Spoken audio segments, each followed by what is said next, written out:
There's never been a worse time to buy versus rent. Let me check this out. This is an article that just posted in the Wall Street Journal. There was one a couple weeks ago from Redfin. There are only 4 major U.S. metro areas. They went through 50, and there are only 4 where it made sense to buy a home. Now, although on the surface this seems accurate, it's not 100% accurate. Let me walk you through the math of this. So, like I said, on the surface, there was a statistic that just came out where the average payment for a mortgage right now in the U.S. was $2,900 a month, and that the average rents are $1,900. So again, is it cheaper to rent? On the surface, that $1,000 difference, yes, renting is cheaper. But let's take a long-term look. And again, this is math, not magic. I'm actually going to pick up a couple properties here.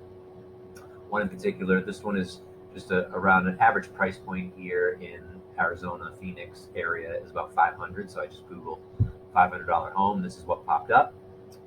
Look, nice little starter home, 3-bedroom, 2-bath, simple, clean, ready to go, and it's $499,900. Now, I have a software program here. It's called a buy versus rent calculator. So I put in that address here in 138th Place in Phoenix. I put in the value and the purchase price here, and as you're going to see, I'm going to put the property, the annual taxes, the monthly homeowner's insurance. We're also going to put in a 2% increase over the years as we go out. And also, not many people think about this, but we need to account for any repairs that you're going to have. Because if I'm renting, I just call the landlord and said, hey, can you come fix my dishwasher? Can you replace the garbage disposal? Things like that. For a homeowner, you're going to need to have that money as an emergency fund. Water heater breaks. You're dipping in and paying that $500,000 bill. And so we want to pad that in here to be realistic with the numbers. We're also going to put in here, if you were to sell this home, and I'm going to go out 9 years. Because right now people are staying in the homes longer. It used to be about 5 to 7 years. Now it's about 7 to 12. So I'm going to put 9 years. And I'm just going to put in here a 5% commission when you go to sell your property. Now, for the loan, I'm putting in here that we're going to put 10% down. That can be a gift or your own money, borrowing from your 401k. I'm going to put the rate here at 7.5%. We're going to put in here basically your mortgage insurance that we're going to have on that, because we're only going to put the 10% down, and the closing costs. Now, like I said, we're going to put in here that we're going to have 9 years. Right now, the forecast is that we're going to appreciate 6% by next June. So that's almost 0.7 to 0.8 per month. I'm going to put in here 6% annually. That way, it's super conservative, pretty much half of what the expectation is. And that's even without rates coming down, which is going to amplify the appreciation number. But let's stay super conservative at 6% annually. Now, here's the thing with owning a home, there's some tax benefits in here. When I click on this, it shows the different tax rates, whether you're single, married. So I'm just going to put it right here at the 24%. And then here, let's just say we're going to go in. This is a single person that's going to buy this house. There's your standard tax deduction right there. I can move these numbers around depending on your specific situation, but we're going to start there. As we move up, as you're going to see here, let's say we bought this property. All in, your payment's going to be $3,900 per month. Now, remember, that also includes this extra $200. So really, your payment's $3,700. But I'm including this because those repairs are going to come up. So let's be realistic here. You put that $200 a month away. That's $2,400 a year. That's for upkeep on the home. That's for the random things like the water heater, the dishwasher, the garbage disposal, the refrigerator, things like that are just going to happen. That having a landlord doesn't matter. Now, if I rent this home, average rents in this area in Phoenix are about $3,000 a month. We're also putting in here that you're going to have a rentals policy, a renter's insurance policy to cover all your stuff that's inside the home. Those are usually rather inexpensive, so we're going to put that in there. But again, I want to be transparent with sharing these. What are the real numbers, real expenses that I'm going to have with these homes versus rent? Now, I'm also going to show with the appreciation and increase of rents over time, Although your mortgage is a fixed number with the principal and interest because it's a loan fixed for 30 years. The difference there is your homeowner's insurance and your taxes, which we put in here as a annual increase right here at 2%. That's already going to be put into our forecasting numbers. But to forecast out the rent, you got increases in rent, and that would put you at the end of that 9 years at about $5,000 a month now for renting. That's crazy to think about. But think about going back 9 years where rents were at then versus now.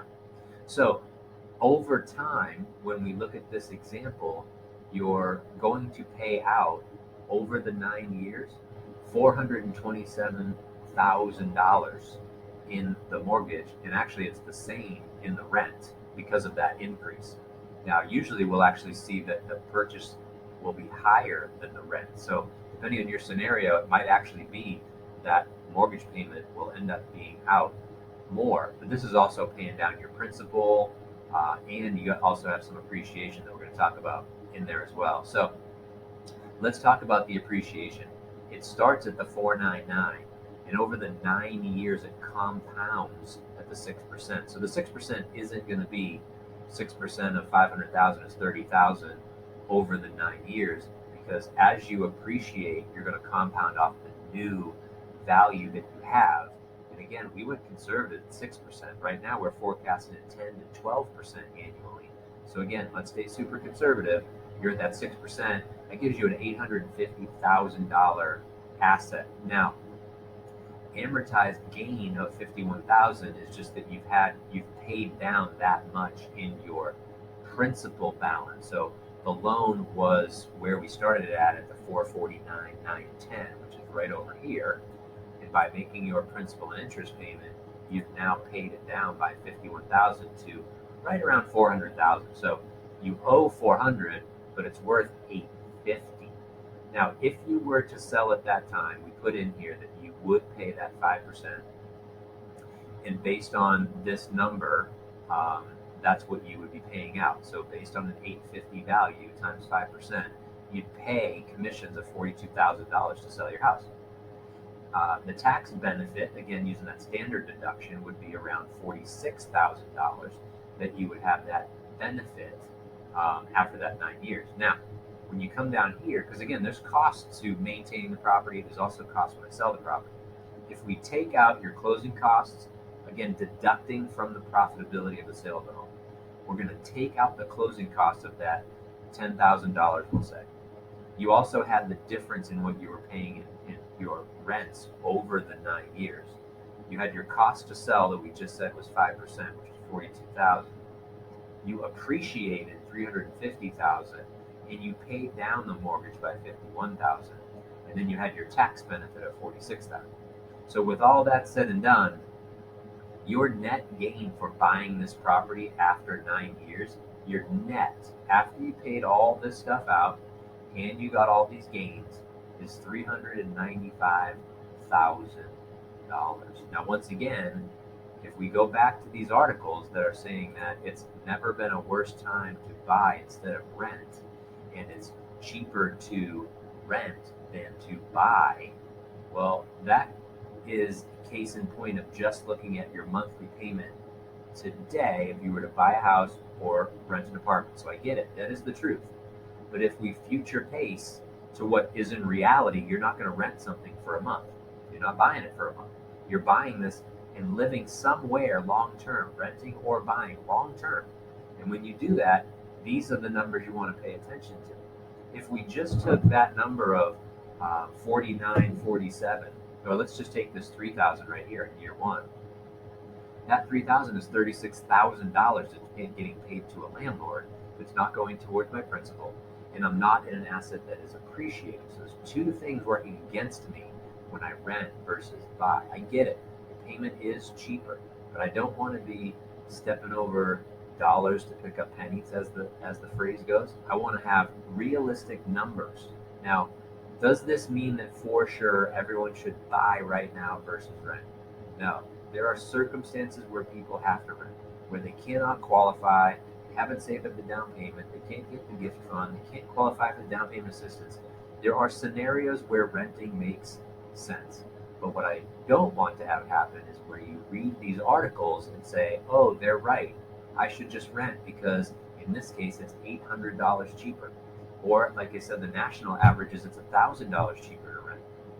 These are numbers based off right now versus long term. You're going to be in some sort of a house, condo, townhome, and whether you're renting or owning makes a significant difference in your long term wealth. Could you imagine in 9 years you paid somebody else almost $500,000 to live there versus you figured out a way to get into that house and you yourself got $400,000.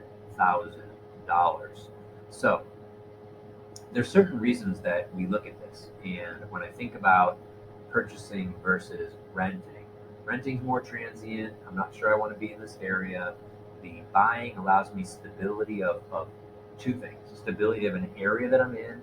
Maybe it's that school district, maybe it's the close to my work, or it's like this house that I just showed you here, it's close to a park, or like we said, your family. So that might be the stability you're looking for. It also can be the stability of the payment. You're going to have that mortgage payment for 30 years, where rents go up. I also don't know if my landlord's going to call me sometime and say, hey, I'm moving back into that house.